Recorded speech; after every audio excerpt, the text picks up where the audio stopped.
सोन्याच्या दुकानात घुसून बंदुकीचा धाक दाखवून सोन्याची लूट करणारा मुख्य म्होरक्या हरियाणा येथून गुंडांविरोधी पथकाच्या ताब्यात. याबाबत पोलिसांनी दिलेल्या माहितीनुसार 17 फेब्रुवारीला अंबड पोलीस ठाणे हद्दीत श्री ज्वेलर्स येथे बंदुकीचा धाक दाखवून दुकानातील सोन्या चांदीचे दागिने चोरून नेले होते आणि या प्रकरणी क्राईम ब्रँच युनिट 1 चा पथकाने 2 आरोपींना अटक केली. मात्र गुन्ह्यातील मुख्य आरोपी मध्य प्रदेश येथील असल्याने तो इतर राज्यात फरार झालेला होता आणि वरिष्ठांच्या मार्गदर्शनात गुंडांविरोधी पथकाने मानवी कौशल्य तसेच तांत्रिक विश्लेषणाच्या आधारे मुख्य सूत्रधार आरोपी नरेंद्र हरिराम अहिरराव हा मध्य प्रदेशातील रहिवासी असलेला मुख्य सूत्रधारास हरियाणा येथे सापळा रचून ताब्यात घेतलं. पुढील तपास कामी त्यास अंबड पोलिसांच्या ताब्यात दिलं. सदरची कामगिरी पोलीस आयुक्त संदीप कर्णिक, पोलीस उपायुक्त प्रशांत बच्चाव, पोलीस आयुक्त Sandeep Mitke, crime branch unit 1 वरिष्ठ पोलीस निरीक्षक मधुकर कड यांच्या मार्गदर्शनाखाली गुंडांविरोधी पथकाची सहाय्यक पोलीस निरीक्षक ज्ञानेश्वर मोहिते,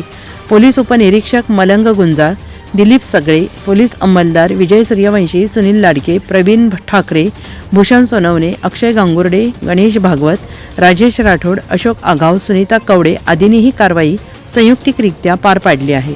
NCN न्यूजसाठी रोहनदानी, नाशिक.